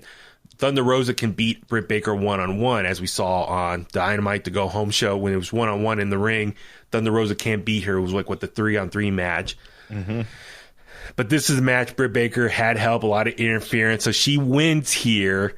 As we kind of mentioned earlier, next week, Layla Hirsch, Thunder Rosa are going to go at it. Winner gets a match against Britt Baker, which is kind of interesting that I'm already predicting Thunder Rosa is going to win, get the rematch in her hometown, San Antonio. Are you okay with potentially Thunder Rosa winning the title on Dynamite and not a pay-per-view? I'm okay with it if it actually happens. But I will admit, last night I was really kind of confused why they didn't go ahead and make the decision to put the title on Thunder Rosa. Look, Britt Baker she's good. She's fun. She's, she's fantastic on the mic, but I just don't think she's that next level in the ring. And I say that because of the way they've made her look. Now, I'll say maybe she is that good, but the way she's been booked makes her look weak, in a sense. Like she's had to get, she went from Rebel. Yes, she went from she went from Rebel to to Rebel, and then Hater, and now and then for a minute she had Mercedes Martinez for like a week, so it's like she's got all this muscle, all this help, and every single match she's got them ringside. No one's doing anything. The one match doesn't even count. The one really good match, which was the Lights Out with Thunder Rosa. Yeah. That was really good, but that was a whole completely different style of match. When you talk in terms of defending your championship, one-on-one, no stipulations, one-on-one, pinfall, submission, that's it. She's a step behind, the Queen City, Charlotte. I have to do it, Huey. I have to. I mean, you can't claim you're the best. I mean, Jade Cargill's even better than her at this point, Look at you. Listen, but look, all fun and games aside, I think Thunder Rosa should have won. Maybe they could have ran it back, and Britt Baker's motivation is like, I'm going to humiliate you in your own hometown. Maybe something like that. Okay. If they were going to do that.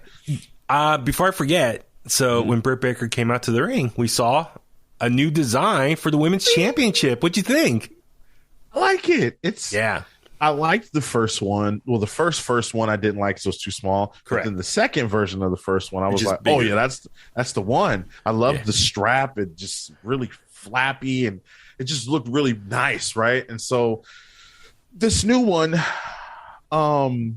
just kind of feels like, I'm not gonna lie, I have to say it, kind of some controversy there. I know that Brandy Rhodes, the new design.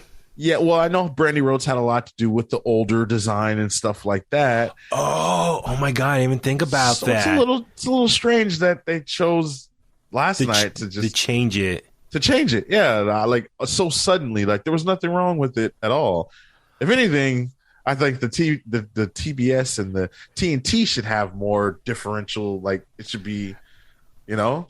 Well, I thought why they changed it because people were saying because the TBS title looked bigger than the women's championship. So even though the women's championship, the one Britt Baker had, is supposed to be a little bit of a larger version of the original design, but the fact that it's still smaller compared to the TBS title, that Jade's like, no.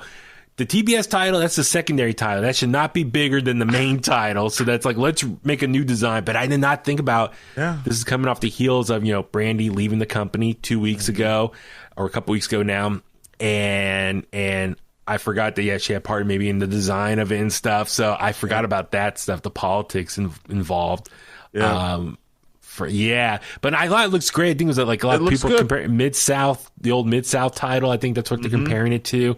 It was great. But the match itself, I thought it was one of Britt's better matches. Thunder Rosa, amazing performer. We know that. But as you said, Rebel and Jamie Hayter are out ringside. They're going to get involved and trying to help Britt Baker retain the title. We saw Britt Baker had Jamie Hayter toss in the women's championship. Baker curb stopped Thunder Rosa onto the bell when the ref was distracted, and then Thunder Rosa kicked out of the pinning attempt, and then Britt Baker went for the lockjaw, but Thunder Rosa countered with a half straitjacket, and Baker tapped out, but Rebel distracted the referee. So a lot of involvement from the outside, and then Thunder Rosa speared Rebel off the ring apron. That was great. And then when Thunder Rosa returned to the ring, Britt Baker curb stomped Thunder Rosa and pinned her. So Britt Baker retained. I hope Thunder Rosa wins the title in a couple weeks. Part of me I kind of was happy Thunder Rosa lost here, because I thought the build was okay. Like, it should be a big deal when Britt Baker loses that title, because she's had almost a year-long title reign. Right. I was almost like, let Thunder Rosa lose here and then get a rematch at Double or Nothing and let her win there. And that's a much bigger stage for Thunder Rosa. Now, I want to see her be champion, but then if she wins it in Dynamite in a couple weeks, I feel kind of bad, because I kind of think Double or Nothing would be a bigger stage for her to win. So right, and you know what? Not talking about the title and stuff too. Like, I kind of wish, if they are going to put the title on Thunder Rosa on Dynamite in her hometown, then I think that she should have been the one to have the title presented to her after the big win like that. It would have been nice to see her win in her hometown. Have the new title presented to her. It just would have been a cool thing. It just sucks. Like, the title, okay, like when they made their entrance, it's like, oh wow, new title. Everyone speculated is going to be a new champion at that point. But then we don't have a new champion. But then for the match to not be as great as maybe people thought, for this is the second time that they're going after each other. So it's like, you expect a little more, especially in a big championship match, but not everyone's Charlotte Flair, So we'll see what happens in a couple weeks. We'll see what happens on Dynamite, and then the following week as well, who walks out of the title in a couple weeks. Next up, a couple more matches here. We'll power through these real quick. So Bryan Danielson taking on Jon Moxley. As we've seen on Dynamite the last few weeks, Bryan Danielson wants to align with Jon Moxley. Jon Moxley's like, I don't align myself with someone unless I bleed with them, which led to this match. Dude, this match was great. A lot of blood, though, and this is coming off, let's see. So the dog collar match was 2 matches prior. So dog collar match, women's title match, then this match. So 2 out of 3 matches here had blood. So this is going back to what I said earlier. I think dog collar match should have been towards the end of the show. And maybe this match, if they wanted to bleed, because that was part of their storyline, is they got to bleed in order to work together, then maybe have it early in the show, so that way you get like a couple hour difference. So it was a lot of blood in a short period of time. Match was awesome, though. I mean, on the outside, they were throwing haymakers at each other. I don't know what you think of the match itself. I thought it was good. Very slow and methodical at some points of the match. Obviously, when you get 2 guys who, no restrictions, the chains are off, so to speak. Like, hey, we're in AEW. Like, there's no restrictions. We don't have to hold back from doing this or doing that. So it was nice to see both of them kind of going at each other in that type of setting. Obviously, like we said, the bleeding, it was a whole lot of it. Bryan's on another level. Yeah. Mm-hmm. He's on another level. And it's so weird to me that, oh man, like how when you're motivated and when you're in a situation where you're happy and you're inspired by, you know, the talent around you and the opportunities in front of you, just switch that people can turn on. Now, it doesn't happen with everybody, but, you know. Yeah. So Moxley, you know, got busted up pretty early and was bleeding hard. Bryan Danielson finally started bleeding as well.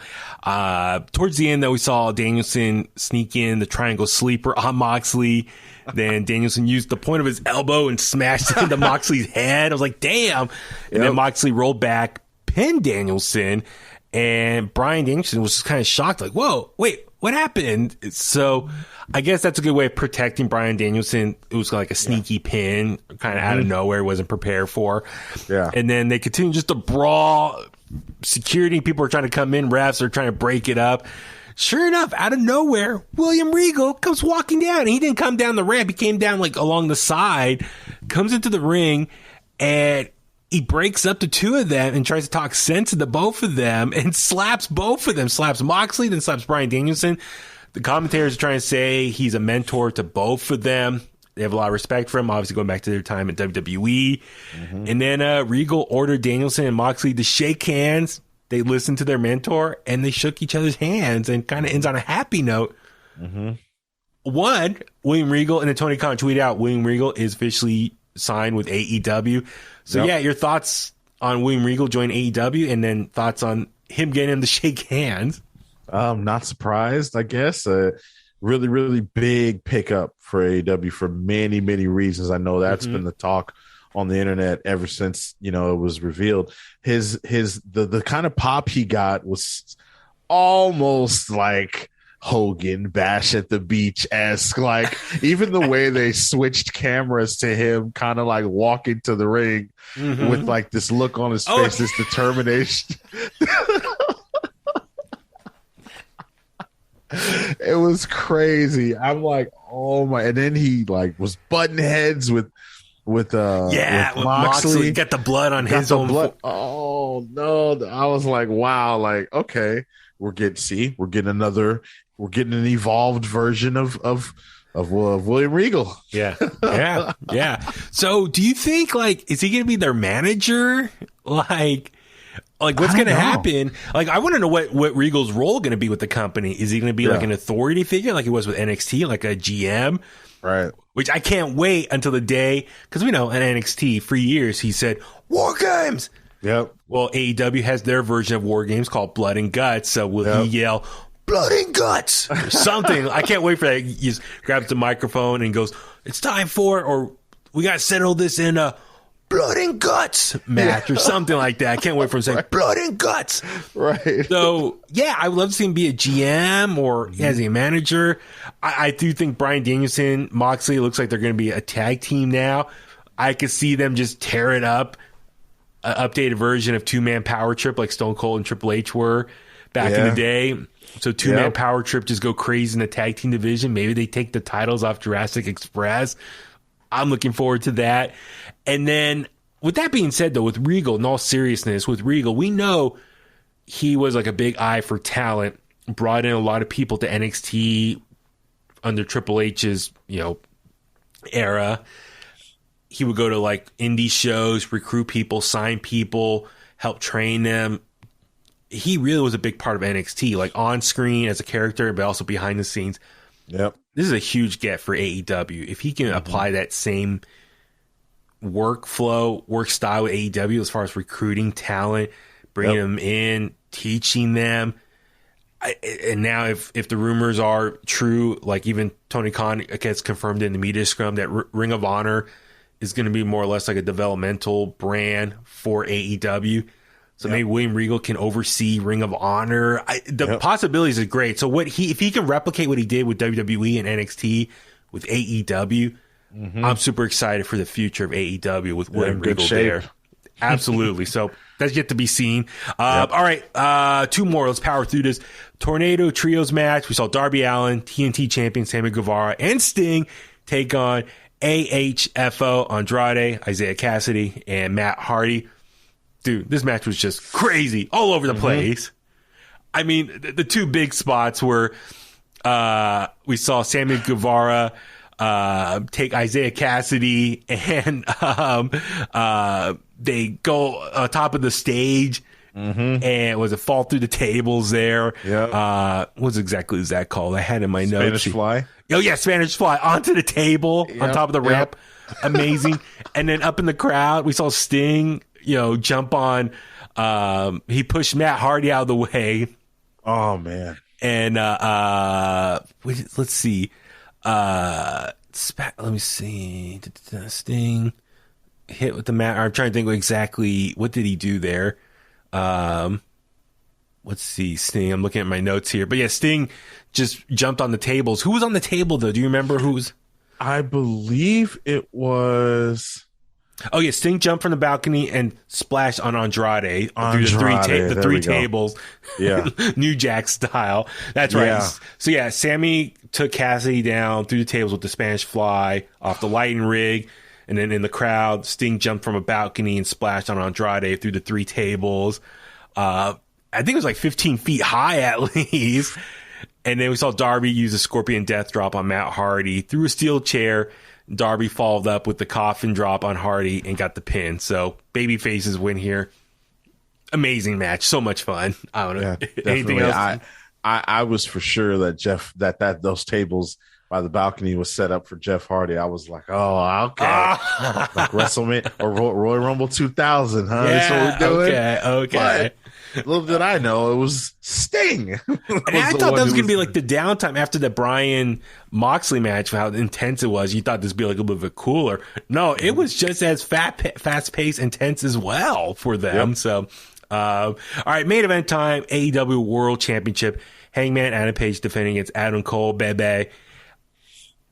Dude, I think this crowd was born to Adam Cole, right? I mean, yes.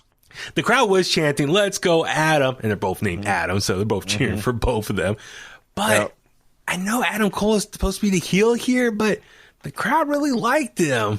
Yep. I don't know, man. Like, I kind of wonder, do you think this was too soon for Adam Cole to be in a title match and ultimately lose here like we saw? Yes. I don't know. You think they could have maybe waited maybe a few more months for this type of match? I don't know. I think so. I definitely think that it's a little too soon, especially for him to lose. I think maybe you could have given Hangman one or two more wins before he got to Page, maybe right before Kenny Omega comes back or something like that, and yeah, it was very Adam Cole was in his NXT form last night. The crowd behind him, everybody singing the music, chanting the Adam Cole baby. Even some of the moves that he did against Hangman last night was very like takeover-ish. Yeah, there we go. He was in takeover mode. Dude, but some of those counters Adam Cole had, the crowd loved it. I think, let me see, I have some notes here. Hangman shocked Adam Cole with the avalanche fallaway slam off the top rope. Red Dragon did run down to the ring, so we did get a little overbooking there. Red Dragon got involved. Hangman turned his back to look at the situation, and then Adam Cole super kicked Page from behind. Cole followed up with the Panama Sunrise off the ring apron onto the cold arena floor. That looked like it hurt. Yep. And then Adam Cole went for another Panama Sunrise in the ring, but Hangman blocked it. Red Dragon distracted the ref, so Adam Cole could go for the low blow. Adam Cole spiked Page with the Panama Sunrise and then lowered the boom with the running knee strike for a near fall. I like how earlier in the match when Adam Cole went for the boom, he actually had his knee pad still on, and then Hangman kicked out. And I think Excalibur said, hey, he didn't take the knee pad down and expose the knee. So if he would have had his knee exposed, that would have been a more impactful landing on Hangman. So that's why Hangman was able to kick out, because he had the padding there still. Very smart. Yeah, I like that little detail. Yeah. Then Hangman attempted the buckshot lariat, and Adam Cole countered with a super kick. That was a spot right there. The crowd was like, whoa, that looked great. And then so Adam Cole was about to lower the boom, but Page counter by just falling to the mat. I thought that was a great little tactic. He just collapsed. And so Adam Cole missed. And then Red Dragon grabbed the timekeeper's table, moved it to the next of the ring. Adam Cole was going to use the Panama Sunrise through the table off the ring apron, but Hangman countered with the Deadeye. The impact on his knees, I was like, oh, God, that looked like it hurt. Yeah. And then Dark Order comes running now to make the save for Hangman. And then Hangman blasted Cole with a buckshot lariat. Hangman went for the pin, but Adam Cole grabbed the bottom rope to break the pin. It was just he just like laid his fingers on the rope. I was like, oh, I hope he doesn't miss grabbing it. Yeah. And then Hangman tied Adam Cole to the ropes with his belt, which, you know, some could say that was kind of like a heelish move, taking his belt. So Hangman hit Adam Cole with the super kick. And then Adam Cole finally freed himself, but Page lowered the boom with a knee strike. So used his own move against him. And then Hangman followed up with the buckshot lariat and pinned Adam Cole. And then after the match, shook his hand. So pretty fun main event. Even though the crowd was tired, you could tell. Yep. Energy was low. Really fun main event here. It was. I kind of feel like, and I said this again earlier on the Bulletcast, I feel like Hangman is what Bischoff and WCW wanted Lex Luger to be. Like, he had the power. He was likable, lovable. Everyone loved him, but you know, he just wasn't as good and like crazy athletic as Hangman is, right? You know, but it was a good match. I'm glad Hangman retained. I was kind of nervous. I thought Adam Cole was going to pick up the victory and become champ. Yeah. You know, and again, like I said, I felt like it was too soon. I was like, oh no, they're doing this. They're hot shotting Adam Cole into this championship picture. I'm like, oh, I don't like it, but good for Hangman. And good performance by Adam Cole. You know, he's showing that he can still put on those bangers that he did and take over. Yeah. And, you know, listen, Adam Cole got himself in great shape. I know he posted on social media. A lot of people were critical of him as of late. So kudos to Adam Cole for stepping up and shutting down all the haters out there. Yep. I'm with you. I think it was a little bit soon made for Adam Cole to get this title match. But at the same time, it's a big win for Hangman. And I think it really, at this point now, you can say he has a really great title reign as far as getting the title off Kenny Omega, all those great matches with Bryan Danielson, this match with Adam Cole. So he's beaten some of the biggest names in pro wrestling. So I think this really solidifies Hangman's title reign as a pretty epic one for him, at least as a babyface champion. Definitely. Now, what's next for him? I don't know. For Double or Nothing, who steps up now? Is it CM Punk because he won against MJF? Does MJF have a case to still have a title shot? I don't know what the rankings are. Totally forgot about the rankings, like who's at what. Or could you do Chris Jericho? Because Chris Jericho and Hangman had the first title match. The winner become the first ever AEW World Champion. Hangman lost to Chris Jericho. That was 3 years ago at Double or Nothing. Come full circle. Tables have turned. So, and Chris Jericho is more heelish. So could it be Jericho and Hangman 2 for the title? Yeah. I don't know. We'll see. It's definitely. See, who's going to be the next contender to come after Hangman Adam Page. But overall, Revolution, fun show. Thank you guys for listening to us ramble about all the matches. A lot of matches, a lot of segments, a lot of stuff to get to. And also just catching up with our thoughts on some of the big storyline beats that happened on Dynamite the last few weeks. So, fun times. All right, Brian, let's start wrapping things up. Where can all the Kliqsters find you online? The Kliqsters can find the Bulletcast Universal Heavyweight Champion at BrianTronic on both Twitter and Instagram. Follow my show at Within the Ropes on Twitter and Instagram as well. The official return date is the night after WrestleMania Night 2. That's right. Really? That's right. I'm coming back. I'm making my return. Okay. Awesome. Yes. And I hope you're champion then still. Oh, yeah, of course. Yeah. And I'm Baby Huey. Follow me on Facebook at Baby Huey Official, Twitter and Instagram at Baby Huey 83 for everything else. at In The Kliq on social media. Please subscribe to us wherever you get your podcasts at, but also help us out. Subscribe to us on YouTube, watch the videos, hit that like button, leave a comment, share the podcast.